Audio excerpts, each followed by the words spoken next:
এই যে আসুন। তারপর কি খবর? আছেন তো ভালো? ছেলে মেয়ে?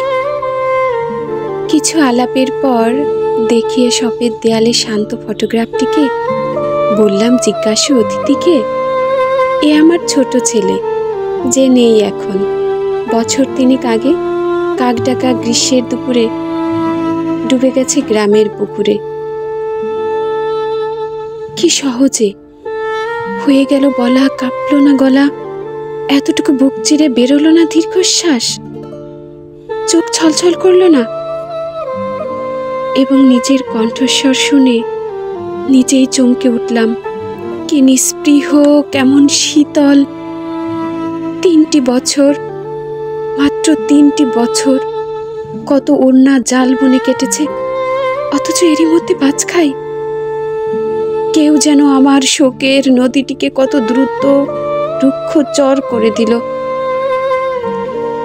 অতিথি বিদায় নিলে আবার দাঁড়াই এসে ফটোগ্রাফটির প্রশ্নাকুল চোখে, ক্ষীয়মান শোকে। ফ্রেমের ভেতর থেকে আমার সন্তান চেয়ে থাকে নিষ্পলক, তার চোখে নেই কোনো রাগ কিংবা অভিমান।